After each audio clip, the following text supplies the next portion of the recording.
Good morning, student. In our series, chapter Features, Problem, and Policy of Agriculture.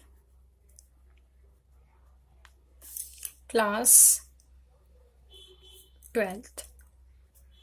Today I am going to start the new topic, and topic is Agrarian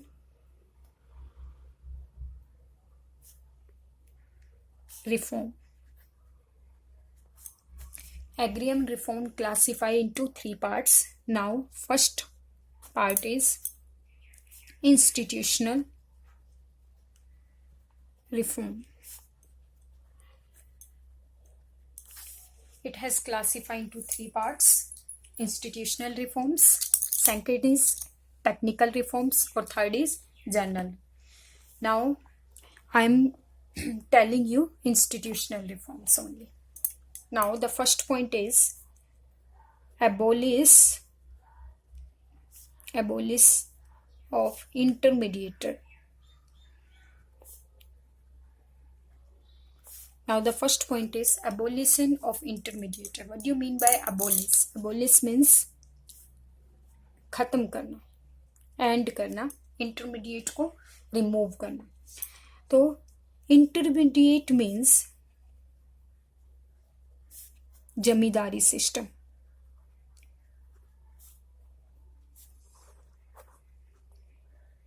intermediate कौन थे? Is known as zamindari system. Zamindari system means they zamindar use to exploit cultivators of land by charging high rent from them. क्या करते थे जमींदारी system में?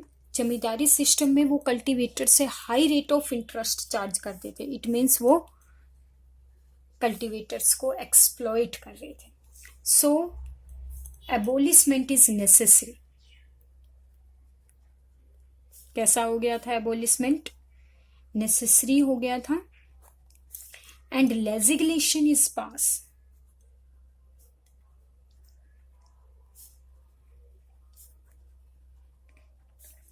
For the abolish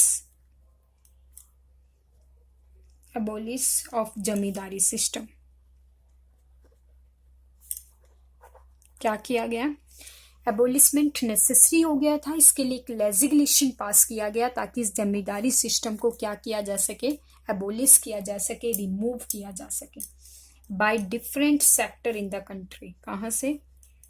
different state in the country. जितने भी country के अंदर अलग अलग स्टेट में ये जमींदारी सिस्टम अप्लाई हो रहा था उसे लेजिस्लेशन के थ्रू क्या कर दिया गया? रिमूव कर दिया गया. Is known as abolishment of intermediate. Now the second point is regulation of rent. Regulation of rent means rent rate are not exorbitant. Means वसूल करना. ठीक है. रेंट कितने से ज़्यादा नहीं होना चाहिए. गवर्नमेंट ने एक रेगुलेशन बताया. Generally they are not exceed 1/3 of the value of produce. जितना भी एक फार्मर ने प्रोडक्शन किया है उसका 1/3 पार्ट अगर हम करें तो उससे ज़्यादा जो है वो टेनेंट से रेंट जमींदार चार्ज नहीं कर सकते. गवर्नमेंट ने क्या कर दिया गया? ऐसा रूल बना दिया गया कि इससे ज़्यादा रेंट चार्ज नहीं होना चाहिए. Now the third point is consolidation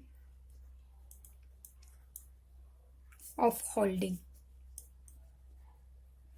consolidation means merge करना. It was done to solve the problem of fragmentation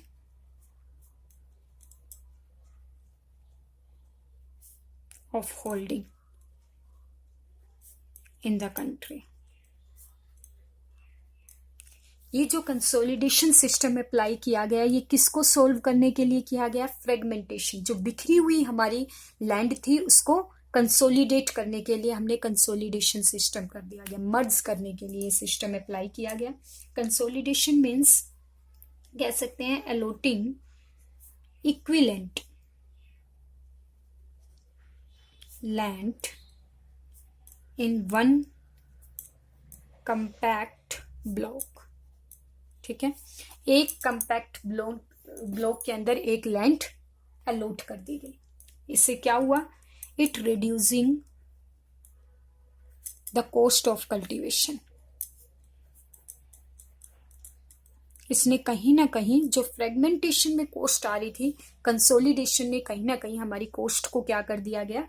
reduce कर दिया गया. And we have to more attention, किस पे फोकस किया गया? More attention to effective implementation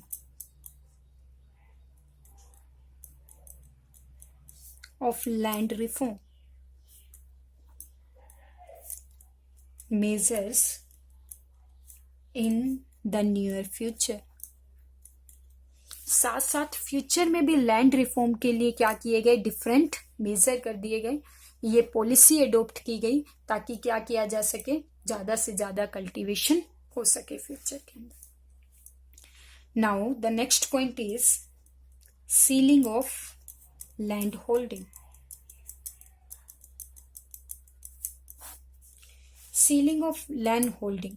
The main purpose of land sealing, it was reduce the concentration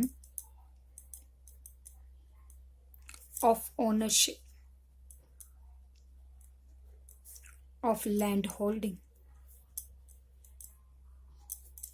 in a few hands, and it further empowerment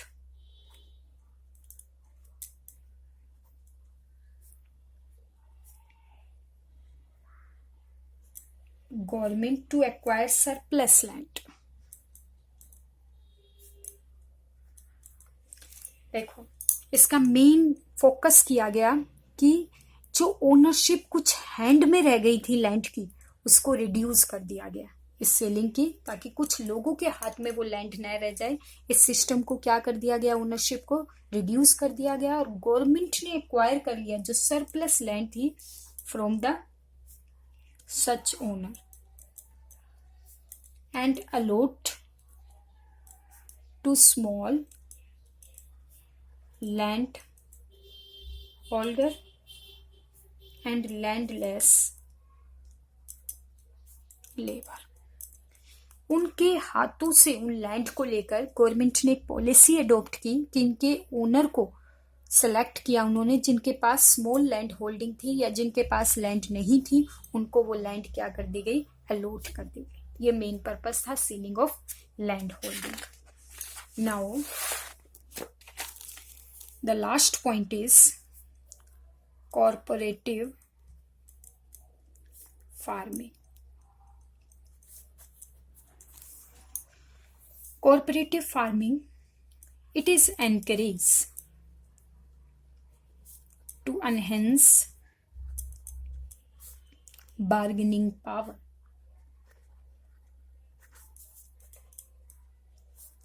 of the small holder. ये किस चीज को encourage कर रही थी कॉर्पोरेट फार्मिंग? जो small holder थे उन्हें एनकरेज किया जा रहा था कि वो ज्यादा से ज्यादा क्या करे? बार्गेनिंग करे. इससे क्या होगा? So that they can by input at a lower price. Bargaining से क्या होगा? बार्गेनिंग करने से जो इनपुट की रिक्वायरमेंट होगी वो लो प्राइस पर उन्हें इनपुट अवेलेबल हो जाएगा. यानी क्रॉप्स के लिए जो उन्हें इनपुट चाहिए, सीड्स चाहिए, वो उन्हें चीप रेट पर मिलेगा and sell their produce at a higher price. और वो क्या करेंगे, और जो सेलिंग होगी, ठीक है, उसको वो हाई प्राइस पर करेंगे, इससे वो प्रॉफिट अर्न कर सकते हैं। मेन मोटिव कॉर्पोरेटिव फार्मिंग का ये था। Okay class, thank you very much.